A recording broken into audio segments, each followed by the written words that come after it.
एक बात का ध्यान रखना प्यारे भक्तों, अपने घर में अगर बेटी हो तो बेटी को कभी इतना सर पे मत चढ़ा देना कि वो लड़की ससुराल में जाकर के अखबार छपवाए।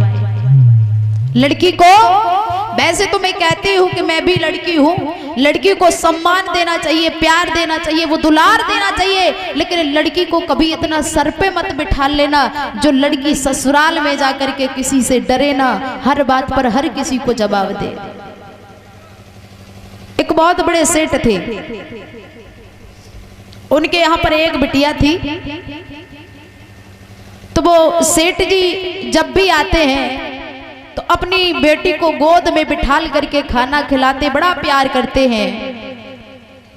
और उस बेटी से अगर तुम एक बात कहो तो 4 बातें पकड़ाते। एक बार सेठानी ने जवाब दो है कि महाराज जब लड़की को थोड़ो डांटो करो, काहे के मारे कि लड़का अगर थोड़ा गवार हो तो वो अपने घर पे रहेगा, लेकिन लड़की ये इससे एक बात कहो ये तो 6 पकड़ा देती है, ये तो पराए घर जाने वाली है। अरे थोड़ी सी तो अकल इसे होनी चाहिए कि कैसे बातचीत की जाती है, इसका कौन विवाह कर लेगा। सेठ जी कहने लगे हैं कि सेठानी तुम चुप रहो, हमारे पास इतना पैसा है कि मैं इतना पैसा देंगे हमारी लड़की का विवाह बड़े सुंदर से घर में हो जाएगा। एक बात का ध्यान रखना प्यारे भक्तों, धन दौलत हर जगह काम नहीं आती है, ये रुपया पैसा हर जगह काम नहीं आता। तो सेठानी ने कही जैसी आपकी इच्छा। अब धीरे धीरे बिटिया कुछ बड़ी हुई तो सेठ जी ने अपनी बेटी का विवाह किया, बड़ा धन दौलत दिया, बड़े अच्छे घर में की शादी। लेकिन बकी याद तब है उन्हें गई शादी हो गई, बात से कोई एक बात कहे तो वह 6 पकड़ाए देते।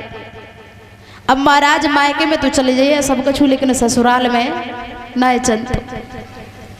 चली ससुराल के लिए तो माँ ने समझाया है बेटी जा करके थोड़ा मुंह बंद करके रहना, क्योंकि अगर कोई भी बहू बेटी लड़ाकू होती है तो सबसे ज्यादा माँ के ऊपर आछोप लगाया जाता है कि जैसी माँ वैसी बेटी।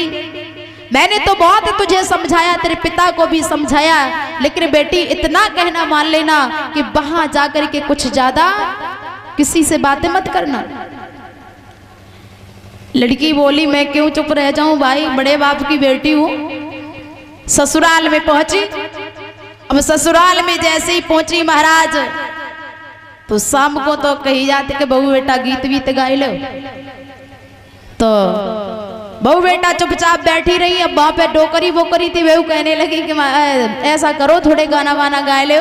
तो एकदम झुझला करके बोली कि हम तो कछु जानती नहीं, जब गाँव की डुकरियां मानती ना है, हम तो कछु जानती नहीं, लेकिन जब गाँव की डुकरियां इतनी खराब है कि जो मानती ना है।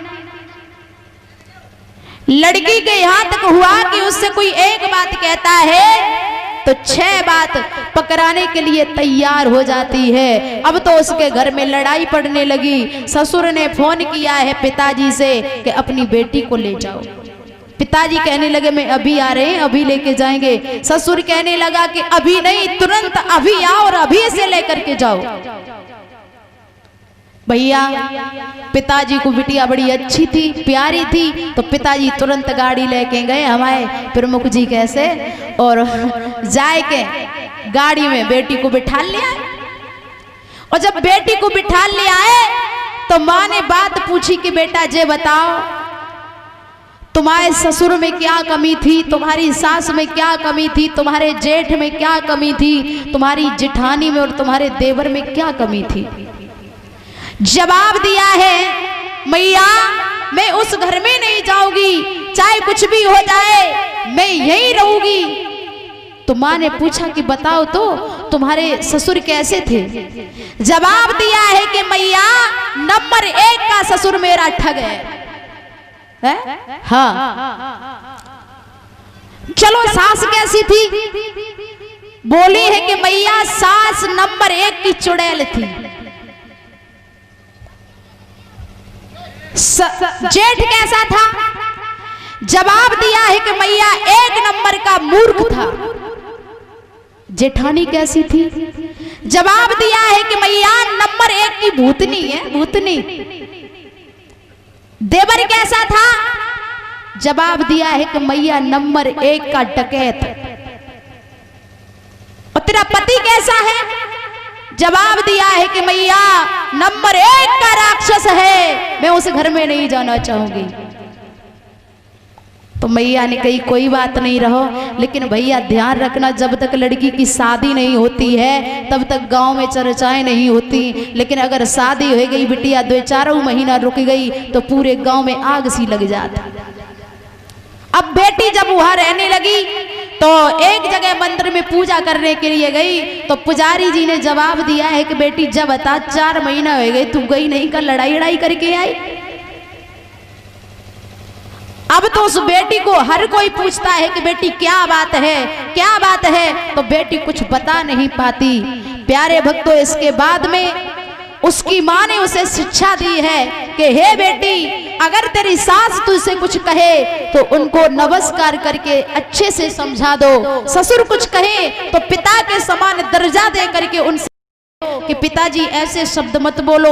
अगर जेठानी भी कुछ कहती है तो बड़ी बहन समझ करके उसे समझा दो। जेठ कुछ कहता है तो बड़ा भाई समझ करके उसे समझा दो, और देवर कुछ कहता है तो उसे भी छोटा भाई समझ करके समझा दो। और अगर पति कुछ कहता है तो परमेश्वर मान करके उनके शब्दों पर गौर मत करो।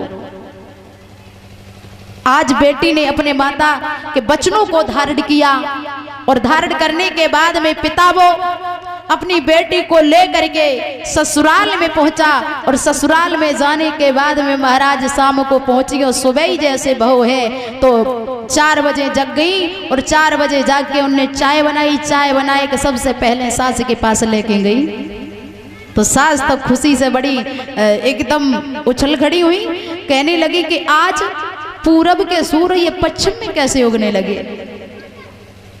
तो उसी समय प्यारे भक्तों उस लड़की ने हर किसी को उसी प्रकार का सम्मान दिया जैसा माँ ने बताया, क्योंकि बच्चे को सबसे ज्यादा संस्कारी एक माँ बना सकती है।